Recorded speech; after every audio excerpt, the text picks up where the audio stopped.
Good to have with us today, Keith Erwin of the Erwins. How you doing, Keith? Good afternoon, Brother Robert. I'm doing great, man. I'm doing great. Just really it's kind of like we're living in a Groundhog Day type thing. Just we're doing the same thing every day here at the house during this quarantine time. But it's all good. God has blessed us, and we're doing okay. Before we talk about the Erwins, tell us about this coronavirus situation and how it's impacted you guys. I'm assuming there's far less events that you sing at, but how much do you get on the road these days? I would say, it's very few and far between. There were basically the whole month of April, we were on the road every weekend, but once or twice we were doing a lot of drive-in services where churches would have their services in their parking lot. We probably did since the middle of March. I would say we've done probably 6 or 7 of those, and I say we have done probably. About that many live stream services in the sanctuary, where there was only the pastor and the person that was engineering the live stream. And so, I would say probably, 15, maybe 15 times since the middle of March. So not much at all. But we're praying that this is starting to open up here in Texas, and we're able to go out more. Our schedule has been especially more lean, obviously, just like everybody else. I know we're not the only ones affected. But hopefully we're fixing to get out some more, but we're as of now we're home. I will say this: there is some positives to this, as you know, Brother Robert. Me and my wife were talking. We have literally, in our 5 years of marriage, we have literally never spent this much time together. Since I'm always home, she's a school teacher here in Edgewood, Texas, a special ed teacher, and so when I'm home, when I'm on the road, she stays here with her kids. And we are never home this much, and so that there's been a positive to be with her. Well, I'm glad that's a positive. I've heard otherwise in some, and I'm just kidding, people. And is positive to be with a wife at all times. Yes. Also, I want to ask where coronavirus is concerned, and you're singing in these venues where you don't have a congregation. I mean, how tough is that? Oh, it's different, very different. In fact, we actually did the Gospel Music Showcase with Guy Penrod, the show that comes on Daystar Network. If you have it, we recorded it last week, and so it was But basically, it felt more natural than it usually does because we've done what feels like TV broadcast, live tapings, to where somebody would do like a share-a-thon or something where there's no audience. It felt more natural because like I said, we've done most of our services have been that. It's kind of awkward, but you know what? We're getting through it. Just to sing. It feels good just to sing and to do what we're made to do. Our family, like I said, we usually pull about 270, 280 days a year on the road. And so being just completely off it's very abnormal for us. But we're, like I said, we're trying to hold on to the positives, and there are a lot of those. But you know what, Brother Robert, I think God's hand is in this. I think at least in East Texas, life has been way more simplified. I'm sure it is in Florida also. People are in our neighborhood right here, a little neighborhood subdivision. People are walking with their families. Just everything has gotten a lot more simplified, and I think that's a definite plus, a positive. I know there's so many people hurting, don't get me wrong. I know there's so many people that have lost loved ones, and we're praying for them and we hurt for them. But also there are some positives in a dark time such as this. Indeed. You're a sports fan, speaking of the Erwins, and not getting to perform or sing as often as you typically do. You hear athletes talk about rust building up after, a season ends, and then you wait a month later for a bowl game. Is there kind of an out of sync aspect of singing when you don't do it as often as you typically do? Absolutely. Like I said, we taped the Gospel Music Showcase, and we sang 6 songs. We were supposed to sing them, obviously, if everything went well and smoothly. One time, we sang one song 3 times, and we sang another song twice. I think 2 songs twice. So we really did 11 songs. In that we're supposed to do 6. So something like that, and we were laughing about it. We have never in 2.5 months we went to where we didn't sing more than 30 minutes because, like I said, we did drive-in services where our father preached, and then we did live stream services, which were barely concerts because of the duration. We were trying to keep them low, the low duration. And so, I mean, I'm telling you, it kicked our tails. I'm telling you, it really did, to do those 11 songs. And so, yes, to answer your question, we are rusty. Now, we are doing something, and it's like I said, it's not a long thing, but on Facebook every Thursday, we're doing this We Challenge Thursday thing with the Erwins. And we're challenging a different ministry in gospel music to sing a verse and a chorus of our song, while in turn, we're singing a verse and a chorus of their song. And so it's kind of exposing our music to their audience, and it's exposing their music to our audience. And so it's really been a cool thing. So that is kind of keeping us fresh. But I mean, the concerts is what we're really missing when it comes to knocking the rust off. I recently read about this challenge you're doing on Facebook. Whose idea? I love it. Whose idea was it? It it kind of came from, Kody. I think it was our bass singer, Kody. Kody was watching The Sound, our good buddies, The Sound, and they do something every Tuesday night. And I think it was just as simple as him commenting something on their live Facebook. Hey, why don't y'all do a verse of an Erwin song, and then we'll go live and do a verse of their song.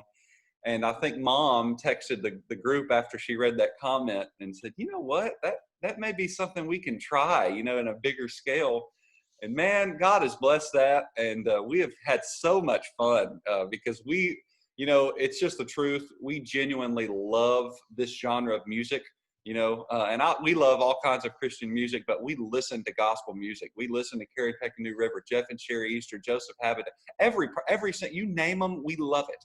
And especially me, I can find art in any person, as long as they're doing it with the right spirit. I can find an art to it, and I love gospel music, and we genuinely love every song. And so we like singing them, and we like especially some of our heroes. Just doing some of the songs that we grew up listening to. So is this a process without practicing? You just say, okay, here's the song, we're going to do a chorus and verse of? We usually practice one song, Brother Robert, and usually that doesn't even show, but we usually practice one song, and we have, but when we get started, we start thinking of these songs. Hey, what about we do a chorus of this or a verse of this? And so it looks like we don't, and most of the time we don't, just because I guess you could say our excitement gets in the way, and we start thinking of these songs, and we're like, man, we should try this. And we kind of forget that we're on live Facebook for everybody to watch. And so we probably need to do a better job at that, but we just have so much fun singing them. It's kind of hard to stop. Do you occasionally do a song where you're like, that's something we're going to add to our program? That's a good song. Oh, I don't know. I don't know if the powers that be would allow that, but there's a bunch of songs that we've sung in that We Challenge Wednesday that are hits. We're thankful, and you are thankful also with what you do, that there's so many great songs in gospel music that people love, and we love to sing. Tell me how you account for the diversity in style from the Erwins, because you've got songs like Clouds, and then you have a song like Power of an Empty Tomb, which has a more traditional sound. Tell us what brings that formula to the forefront. Well, that's what we want, Brother Robert. We have strived. We believe one of the pillars of our ministry is to have a diverse style in every record that we cut. And even when somebody goes to the concert, we want any age group from youngest to oldest. We want them to hear something that they love, and also maybe build a bridge between the generations of styles. We find that all the time. And we still do some even revival meetings with our father, and church services with our dad. Our father has been preaching the gospel. Next month would be 47 years. And so we still go to these churches. We get to expose our music to the youth groups, and get to meet the youth groups, and also get to meet, every age group of the churches. And so to do a different style, but still have the strong lyrics. And, even if we're doing I guess I would say a contemporary style song, as long as the song, the lyrics have substance to them, we've learned that man, because it's the lyrics, it's the words that really touch a person's heart. And man, we've learned that the words still do the job as far as reaching somebody. But man, that like I said, going back to what we love and what we love listening to, we love listening to any kind from the McCameys to Chris Tomlin. I mean, we literally love any kind of gospel music as long as the message is strong. So that's just us, I mean, it's hard. We don't want to be nobody but us, and we really want a diverse style when you come to an Erwins concert and when you listen to an Erwins record. Give us a little background on the Erwins, because you mentioned the fact that your dad's been preaching for 47 years now, and actually you have been involved in music far longer than the group, the Erwins, as a mixed group is concerned. So give us some background. Well, Dad traveled by himself. He surrendered to preach at age 20. He didn't meet our mother until he was 37. He traveled by himself as a single evangelist for 17 years. He honestly, if he was sitting right next to me, he would tell you this. If he honestly thought that God was just going to keep him single, have him be a single evangelist the rest of his life. He kind of was satisfied in that. And he was at a tent revival in Mesquite, Texas, and he met our mother. And he said, "Man, I went so long without having a wife. I'm not going to leave you at the house." And so she got on the road with him. And we just grew up on the road. I was in the recording studio for the first time when I was 16 months old. I sang the Bible on one of Dad's records. Dad actually sings, and he plays the guitar upside down and backwards, which is another amazing miracle. He's a left-handed guy, and he didn't have a guitar, and he had to borrow a right-handed guitar. So he literally just flipped it over, and he's strumming up like this. It's crazy. But I sang the Bible on one of his records, and this is all we've ever done. A lot of people that maybe are just meeting the Erwins, think, well, how long have y'all been singing? 6, 7, 8 years. And honestly, we've never done anything else. No, we really have not. Everybody started singing about as young as I did. They kind of followed in line, and we just praise God. God has really blessed us to have an amazing life and to go to church just about every night of our lives. And we just praise Him for the talents that He's given us, and we're having a really good time. Okay, be honest with me. I know there's always sibling rivalries. That's always a possibility. And I did notice on the bio that if y'all go on vacations, you're not going to the same spot. Your favorite location is a different spot. So how is that chemistry between sisters and brother? It's great. We're really close. We grew up on a bus, really a van. The first 12 years of of my life, we were in a raised roof van. And then God gave us a bus. It's an interesting relationship. We're really, really close. We spend a whole lot of time together. But I guess there's a little rivalry, but we kind of know each other's boundaries, so if one of us are getting a little too much for the other, we kind of feel it, and we'll go to our bunks and we'll get away from each other. But man, we have a really good time. We sense each other very well, if you know what I mean. We kind of know what each other's thinking as far as a song, maybe, especially now in this season. We're in a song selection process for a new record, and so we're listening to songs, and each of us have songs that we like, and then we're pitching each other songs that we've heard before the others, and so we're blessed to have a great relationship. And I live 100 yards from Kody. We're in the same little subdivision. Kody and his wife and 2 little girls just live 100 yards from me, and so I get to go over there and see Lainey and Ivy as much as I want, which I love. And so and then of course Christopher and Katie live with Mom and Dad up the road about 8 miles, and but we're ready to get back on the bus. It's been well documented, man, how we've been talking about how much we miss being on the road together. I want to talk about the new project in just a minute, but before I do, I want you to talk about a 2017 bus crash. Did that change your outlook on life? I mean, fortunately, no serious injuries, but there could have been. Oh, absolutely. It was 5 a.m. We were in Malvern, Arkansas, and we had a front tire blow out, and we stopped on the side of the road, and we called a record, said, "Hey, we need a tire." We're stuck. We're on our way to Michigan, Hillsdale, Michigan. And the record comes out without a tire. Dad says, I asked for a tire. And he said, "No, we don't have one, but do you have a spare?" He put on the spare. And Dad, we've owned the bus for 10 years, and we'd never seen the spare. And so, but this guy was the tire guy, and he says, this one's fine, just use it. And long story short, it had been, dry rotted. It had not been in a good spot. It actually blew in after about 60 miles is all it took. It blew in, it locked the axle to the right, and Dad could not turn the wheel. And he was bumping into some guardrails. And then when the guardrails ended, we went down into a 20-foot ditch and literally went about this far between two trees. There was about this much clearance on. We went right through those trees. If we would have hit those trees, I would not be here talking to you right now, or nobody would be. Dad was fell into the driver's well, the wheel well of the bus. He was not even behind the wheel. There are so many little miracles in that story that I don't have time to get to, but just God was watching out for us. We just thank him for his provision. It was something, and it was so eerie also because, we were on our way to Michigan for another weekend of concerts. And 5 hours later, we are saying goodbye to the bus that we have had for 10 years. We literally had not seen it. We did not see it again.